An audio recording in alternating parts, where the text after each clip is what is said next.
Afande Waziri Mkuu, naomba nichukue fursa hii kukushukuru sana. Wakati fedha hizi zimetengwa, wananchi naomba muelewe, zilikuwa kwa ajili ya kujenga kituo kile peke yake. Lakini Afande Waziri Mkuu, tunakushukuru, wakati ukiwa mbunge ukatuita. Sisi tulikupa taarifa kwamba Mheshimiwa mbunge, tumepata fedha kwa ajili ya kujenga kituo. Ukasema subirini, nitawapa maelekezo. Baada ya siku chache Mheshimiwa Waziri Mkuu akatuelekeza kwamba kwa kuwa tunajenga kituo hiki kwa force account, mkandarasi ni wa nyumbani, maji ya kwetu, mchanga wa kwetu, hebu tujibane, fedha hizi zijenge na nyumba 2 za askari kwa ajili ya kukaa hapa kituoni.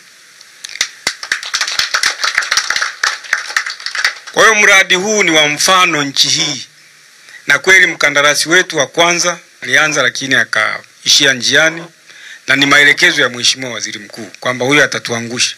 Tukampata mkandarasi wa pili, Bwana Maurus, ambaye alimalizia kituo na hizi nyumba 2. Tulipungukiwa shilingi milioni 30 tu, ambazo tunamshukuru Afande IGP Camillus Wambura na alizituma haraka na zimemaliza mradi. Ni kweli tulitoa milioni 164 kwa ajili ya kujenga nyumba moja tu ile pale ya ukubwa huo. Lakini sisi tuna uzoefu wa kujenga madarasa, vituo vya afya.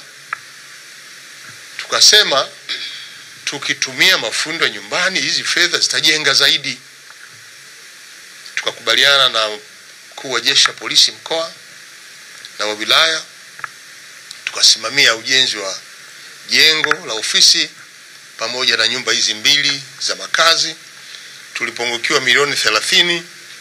Nilipokuja mwezi mmoja uliopita, tulizungumza na IGP akatuongezea milioni 30 siku hiyo hiyo, na ndio zinafanya milioni 194 na hatimaye kukamilisha nyumba hizi 2. Mimi nataka niwaambie wana Ruangwa, hakuna ambacho sisi hatukiwezi. Mkandarasi wa kwanza aliyekuja kujenga hapa ilikuwa ni mkandarasi Mtanzania. Alipotubabaisha tukamuondoa, tukamchukua mwana Ruangwa, Bwana Maurus, ndiye aliyefanya kazi kubwa kufikia hatua hii. Tumpigie makofi sana. Nataka nimwambie Bwana Maurus, alichofanya hapa ameweka wazi utaalamu wake, na hivyo tuna uhakika sasa halmashauri mtapokuwa na kazi hamna sababu ya kutafuta mafundi kutoka mbali. Mafundi wako hapa na Maurus akiwepo.